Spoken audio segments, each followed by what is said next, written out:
'Twas the night before Christmas, when all through the wood not a single sound was heard, not even a hoot.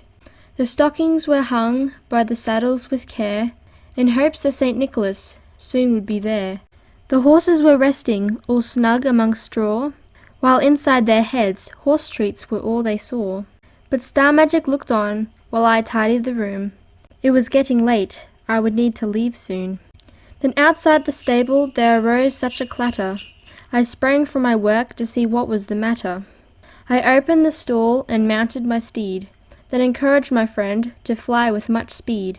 The aurora shining down on the sparkling snow gave the lustre of midday to the forest below, when to my wondering eyes should appear but a draught horse with a sleigh at the rear, with a little old driver, so lively and quick. But I thought to myself, this can't be St. Nick. I turned back to my stable and was quiet as I came, and I whispered to my horses and addressed them by name.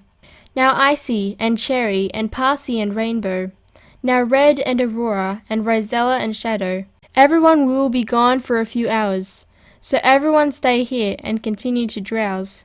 I talked to the man and he let me have a ride, so my horse and I hopped up and sat by his side. So on to the village the horse he went, with the sleigh carrying a horse, and her rider was content. And then in a twinkling I saw from up in the sky a glorious little village right before my eyes. As I jumped out of the sleigh I gave my thanks to the elf.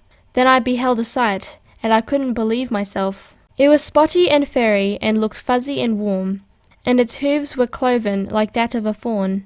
Its soft gentle eyes were the loveliest cyan, and lo, it had horns like that of a ram. The hydrant was a most beautiful sight, but I wasn't sure if I had given it a fright. But a nicker of joy and a shake of its head soon gave me to know I had nothing to dread.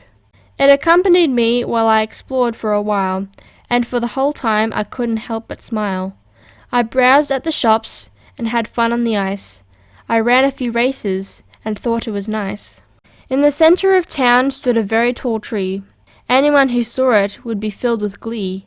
I looked on and exclaimed, ere I rode into sight, Merry Christmas to all, and to all a good night.